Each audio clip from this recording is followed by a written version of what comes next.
บรรดาทานได้คิดว่าแนวใดเนาะในการพัฒนานครหลวงพระบางให้กลายเป็นนครสมาร์ทซิตี้ทุกคนเห็นดีเห็นพร้อมแนวใดบ่หรือว่าเห็นดีแนวใดและบ่เห็นดีแนวใดสามารถคอมเมนต์กันเข้ามาได้เพื่อแลกเปลี่ยนประสบการณ์เพื่อแลกเปลี่ยนบทเรียนนํกันเนาะสบายดีทุกท่านยินดีต้อนรับเข้าสู่ช่องนีวิถีลาววิดีโอมื้อนี้จะมาสนทนาเรื่องนครหลวงพระบางจะพัฒนาเป็นเมืองอัจฉริยะในอนาคตอิงใส่การนำขันแขวงนครหลวงพระบางได้ให้สัมภาษณ์ต่อสื่อมวลชนแขวงในมื้อวันที่16 เดือน 6 ปี 2025นี้ว่าตามแผนยุทธศาสตร์ 5 ปีในการพัฒนาแขวงหลวงพระบางปี 2025 ถึงปี 2029จะอำนวยความสะดวกให้ภาคเอกชนทางภายในและต่างประเทศเข้ามาลงทุนในการพัฒนาโครงการเมืองอัจฉริยะสมาร์ทซิตี้สุ่มใส่พัฒนาพื้นฐานโครงล่าง ICT หันเป็นดิจิตอลให้หลายขึ้นพัฒนาหลวงพระบาง4พื้นที่ในตัวเมืองกวมเอา4ทิศเลยบ่ว่าจะเป็นทิศตะวันออกทิศตะวันตกทิศเหนือทิศใต้ทิศตะวันออกแม่นทิศเขตสถานีรถไฟเป็นเขตพัฒนาตัวเมืองใหม่เป็นเขตที่ให้บริการขนส่งสินค้าศูนย์กลางการค้าตึกอาคารที่พักเพื่อตอบสนองการเพิ่มขึ้นของนักท่องเที่ยวที่นับมือนับเพิ่มขึ้นและตอบสนองการเพิ่มขึ้นของประชากรภายในประเทศอีกด้วยทิศตะวันตกเป็นเขตมรดกโลกเป็นเขตตัวเมืองเก่าก็จะได้มีการพัฒนาเพื่อปกปักรักษาคุณค่ามรดกโลกสร้างความดึงดูดในเขตมรดกโลกให้หลายขึ้นควบคุมการพัฒนาให้ถูกต้องปรับปรุงพื้นฐานโครงล่างเสริมการท่องเที่ยวรักษาสภาพแวดล้อมในตัวเมืองให้มีมนต์เสน่ห์ยิ่งขึ้นทิศเหนือเป็นเขตอุตสาหกรรมเป็นเขตนอกเมืองจะพัฒนาให้เป็นกลุ่มบ้านต่างๆปรับปรุงอุตสาหกรรมเป็นมิตรกับสิ่งแวดล้อมเฮ็ดให้การเข้าหาตัวเมืองได้สะดวกสบายยิ่งขึ้นมีการพัฒนากลุ่มบ้านส่งเสริมการผลิตส่งเสริมผลผลิตทางด้านเสบียงอาหารทางด้านเกษตรกรรมหัตถกรรมสร้างให้เป็นจุดท่องเที่ยวชุมชนส่งเสริมการท่องเที่ยวธรรมชาติและวัฒนธรรมทางทิศใต้แมนพัฒนาให้เป็นเขตท่องเที่ยวตาดกวางซีจะส่งเสริมการท่องเที่ยวทางด้านเกษตรกรรมทางด้านวัฒนธรรมปรับปรุงการท่องเที่ยวธรรมชาติที่ติดพันกับเกษตรกรรมวัฒนธรรมปรับปรุงให้มีที่พักผ่อนหย่อนใจอยู่กับธรรมชาติปรับปรุงเส้นทางจากตัวเมืองไปหาเขตท่องเที่ยวให้สะดวกสบายยิ่งขึ้น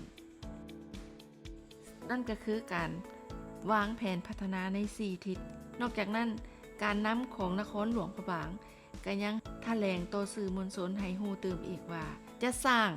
นครหลวงพระบางให้เป็นนครอัจฉริยะรอบด้านภายใต้3เสาค้ำ3เวียกงานสำคัญคือ 1. ผสมผสานการท่องเที่ยวและมรดกโลก 2. สร้างสภาพแวดล้อมสะอาดและปลอดภัย 3. สร้างบ้านที่ยืนยงการเดินทางตามตัวเมืองใช้เวลาเพียง15 นาทีเท่านั้นทั้งหมดนั่นคือแผนพัฒนานครหลวงพระบางให้กลายเป็นเมืองอัจฉริยะเป็นนครอัจฉริยะหรือเอิ้นว่าสมาร์ทซิตี้เป็นเป้าหมายยุทธศาสตร์ระยะยาวเพื่อก้าวไปสู่ความทันสมัยสามารถเชื่อมโยงกับภาคพื้นและสากลในอนาคตและท่านได้คิดว่าแนวใดที่จะสร้างนครหลวงพระบางทั้งหมดทั้ง4ทิศเขตนั้นเป็นนครอัจฉริยะท่านเห็นว่ามีความจำเป็นบ่ที่จะสร้างนครหลวงพระบางให้เป็นสมาร์ทซิตี้หรือเป็นนครที่ทันสมัยท่านคิดว่าแนวใดเห็นดีเห็นพร้อมนำบ่เพราะฉะนั้นแล้วเกี่ยวกับเรื่องนี้นะคันอยากรู้ว่าการพัฒนาให้เป็นเมืองอัจฉริยะมันดีหรือบ่ดีแนวใดนะเฮาก็ต้องมาฮู้จักกับสมาร์ทซิตี้คือหยังกันแท้เนาะหลายๆคนก็ฮู้แล้วฮู้ดีแล้วหลายๆคนก็ยังบ่ฮู้ว่าแม่นอีหยังกันแท้ที่เอิ้นว่าเมืองอัจฉริยะ แม่นอีหยังกันแท้ที่เอิ้นว่า Smart City มื้อนี้เฮาสิมาสนทนากันเรื่องนี้เนาะเมืองอัศริยะหรือว่านครอัศริยะหรือสิเอิ้นอีกชื่อหนึ่งทันสมัยก็คือ Smart City คือเมืองที่ใช้เทคโนโลยีการสื่อสาร ITC เนาะเพื่อเชื่อมโยงและการจัดการระบบต่างๆในเมืองโดยใช้ระบบเทคโนโลยีชั้นสูงในการควบคุมในการบริหารจัดการเช่นตัวอย่างว่าคันถ้าเป็นการจราจรเนาะแบบธรรมดาก็คือพวกเขาเห็นในปัจจุบันนี่แหละเนาะ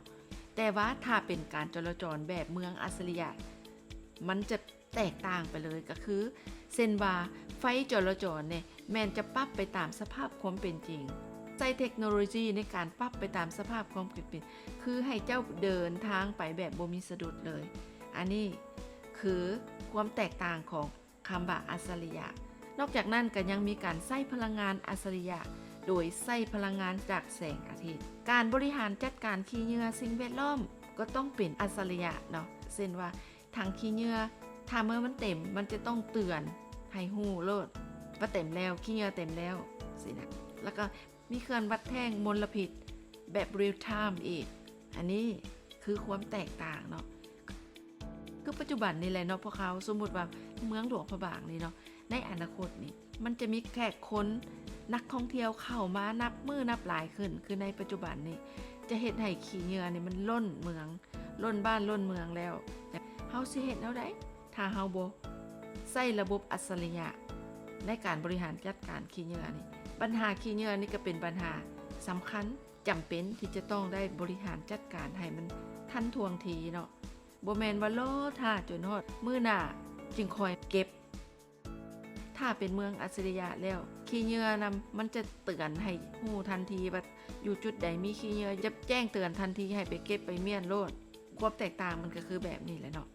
นอกจากนั้นความปลอดภัยกับต้องเป็นอัจฉริยะเป็นอัจฉริยะแนวใดทุกจุดทุกมุมทุกถนนจะต้องได้ใส่กล้อง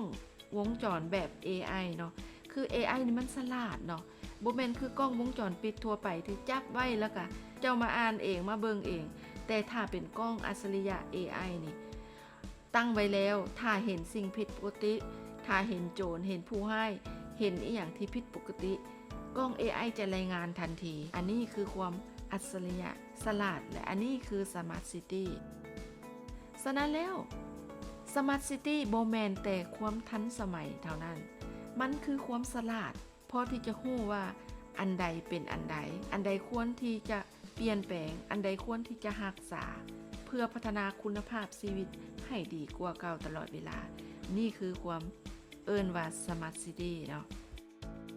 บัดนี้เฮามาเบิ่งว่าตัวแบบของ Smart City มีประเทศใดเดสที่ว่านำใช้ Smart City แล้วเนาะในปัจจุบันตามสื่อสังคมออนไลน์ที่ว่าได้ให้ฮู้ข้อมูลนี่ก็คือ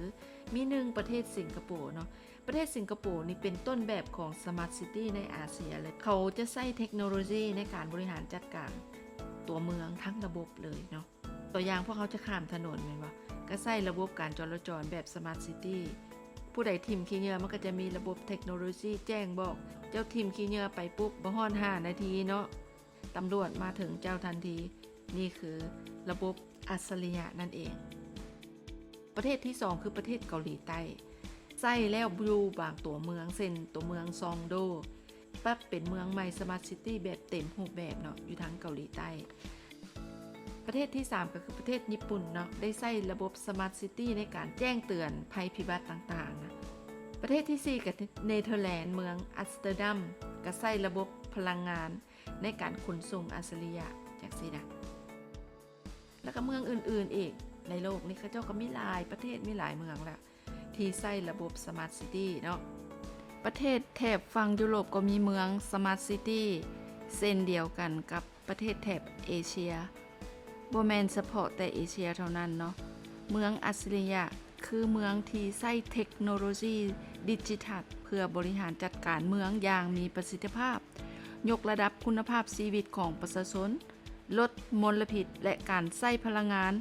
รวมถึงการพัฒนาโครงสร้างพื้นฐานอย่างยืนยงนั่นเองยกตัวอย่างให้เห็นพอคร่าวๆเนาะแต่ยังอีกหลายเมืองทั่วโลก ที่เขาเจ้ามีระบบเทคโนโลยีที่ทันสมัยนะเขาเจ้าใส่นำหน้าไปแล้วบัดนี้เฮาฮู้แบบนั้นแล้วเนาะเมืองหลวงพระบางนี่จำเป็นบ่ที่ต้องพัฒนาเป็นสมาร์ทซิตี้อันนี้ก็ลองประกอบคำคิดคำเห็นนำกันเบิ่งแต่ละคนเนาะส่วนคำคิดคำเห็นส่วนตัวนี่คิดว่าบ่จำเป็นต้องพัฒนาแบบทันสมัยทั้งหมดแต่ควรเลือกเฉพาะจุดที่จำเป็นอันที่1ก็คือประหยัดงบประมาณอันที่2ก็คือสิ่งที่บ่จำเป็นก็ควรรักษาอนุรักษ์ดังเดิมไว้คิดว่าบ่จำเป็นต้องพัฒนาแบบทันสมัยทั้งหมดควรเลือกเฉพาะจุดที่จำเป็นพัฒนาแบบสานสลัดเพื่อรักษาอนุรักษ์เมืองเก่าดังเดิมที่เป็นรากเหง้าให้มีมนต์เสน่ห์บ่เสื่อมคลายนั่นเองค่ะซั่นเฮาจำเป็นต้องพัฒนาด้านใดๆตามแนวคิดส่วนตัวคิดว่าคือระบบขนส่งสาธารณะที่บ่มีมลพิษบ่กระทบสิ่งแวดล้อมอันนี้มีความจำเป็นเนาะเช่นเป็นหยังเช่นว่ารถไฟฟ้ารถขนส่ง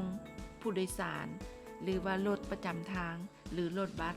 ใช้เป็นรถไฟฟ้าเป็นมิตรกับสิ่งแวดล้อมคิดว่าควรพัฒนาเป็นหยังคือเห็นดีให้พัฒนาด้านนี้เนื่องจากว่าปัจจุบันนี่แหละค่อยได้มาเที่ยวหลวงพระบางก็ได้เห็นนครหลวงพระบางอังอ๋อเต็มไปด้วยนักท่องเที่ยวแต่เมืองเต็มไปด้วยรถปุกจอกถูกแจทุกถนนหนทางเห็นแต่รถตู้เต็มไปหมดเลยเนาะบังวิวทิวทัศน์ธรรมชาติบังความงดงามของเมืองเก่าบังเฮือนซานบ้านซองเก่าแก่ห้อยปีพันปีถูกบดบังด้วยรถตู้ทั้งหมดแล้วเมืองหลวงพระบางกลายเป็นว่ามีมลพิษทางด้านรถตู้เต็มบ้านเต็มเมืองไปหมดแล้วเดี๋ยวนี้นะอังอ๋อจนบ่มีฮอดบอนสิจอดเนาะจนบ่มีฮอดบอนสิย่างและตอนนี้นะคิดว่าระบบขนส่งสาธารณะแบบสมาร์ทซิตี้นี่เหมาะสมที่จะเอามาพัฒนาเมืองหลวงพระบางนครหลวงพระบางบ่ให้มันอังอ๋อ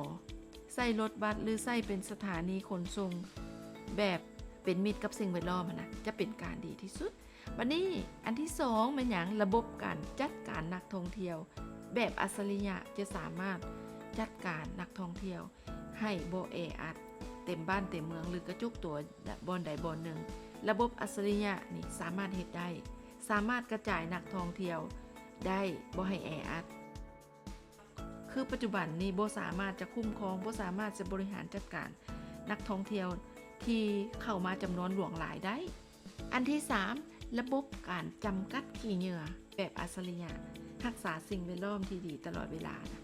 อันนี้ก็มีความจำเป็นที่สุดสำหรับนครหลวงพระบางปัจจุบันนี้นักท่องเที่ยวเข้ามามันล้นเมืองแล้วแน่นอนที่สุดขี้เหงื่อความบ่สะอาดสิ่งแวดล้อมมันจะเสียถ้าบ่มีระบบบริหารจัดการดีๆมันก็บ่สามารถจะแก้ไขได้ฉะนั้นระบบจัดการขี้เหงื่อแบบอัจฉริยะนี่มันจะสามารถช่วยได้อันที่4ระบบความปลอดภัยที่ใช้กล้อง AI ในการช่วยรักษาความปลอดภัยเพราะว่ากล้อง AI เป็นกล้องที่ฉลาดกล้อง AI จะสำรวจรายงานทุกการเคลื่อนไหวที่ผิดปกติ AI จะรายงานทันทีฉะนั้นแล้วระบบการป้องกันความปลอดภัยโดยใช้ AI ในตัวเมือง Smart City นี่เป็นสิ่งที่จำเป็นระบบความปลอดภัยมีความสำคัญที่สุดต่อกับคนภายในก็คือต่างประเทศที่เข้ามาท่องเที่ยวระบบความปลอดภัยมีความสำคัญที่สุดในการรักษาความปลอดภัยของเมืองบูฮานของเมืองมรดกโลกนี้ให้คงอยู่กับคนลาวเฮาคงอยู่กับโลกนี้ชั่วฟ้าดินสลายสิ่งที่สำคัญที่โบควรพัฒนาเลยโบควรเลยแท้ๆนั่นก็คือตึกสูงต่างๆศูนย์การค้าห้างห้านที่ทันสมัยป้ายไฟและยิบและยับแบบสมัยใหม่จากซี่นะตัวหนังสือป้ายโฆษณาที่เคยเห็นหลายๆตัวเมืองที่เห็นเป็นหนังสือจีนใหญ่ๆจากซี่นะเฮ็ดให้เสียภาพพจน์ของความเป็นลาวอันนี้คือห้ามเลยเนาะบ่ให้มีป้ายโฆษณาหนังสือประเทศใดใหญ่ๆเส้นตัวอย่างที่เห็นชัดๆก็คือหนังสือจีนนี่เฮ็ดใหญ่เต็มบ้านเต็มเมืองใหญ่กว่าหนังสือลาวอีก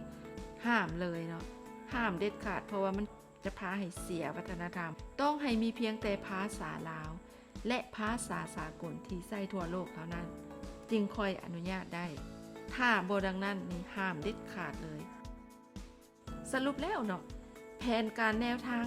พัฒนาให้เป็นเมืองสมาร์ทซิตี้นะเป็นแผนการเป็นแนวทางที่ดี เพื่อให้เมืองหลวงพระบางก้าวทันโลก แล้วก็ยังคงรักษาได้ซึ่งความเป็นมรดกโลกที่มีเอกลักษณ์เฉพาะบุคือไผแต่ต้องได้ออกแบบอย่างระมัดระวังและรอบคอบที่สุด และเฮ็ดแนวใดให้ประชาชนมีส่วนร่วมหลายที่สุด เพื่อปกปักรักษาและควบคุมสิ่งแวดล้อมพัฒนาแบบประชาชนมีส่วนร่วม แบบอนุรักษ์สิ่งแวดล้อมอนุรักษ์ศิลปะวัฒนธรรมเก่าแก่ให้ยังคงความสวยงามความมีมนต์เสน่ห์รักษาวัฒนธรรมดังเดิมบ่ให้เสื่อมคลายบ่ให้ไปกระทบมนต์เสน่ห์บ่ให้กระทบจิตวิญญาณและมนต์เสน่ห์เก่าแก่นั้นเด็ดขาดบรรดาทานได้คิดว่าแนวใดเนาะในการพัฒนา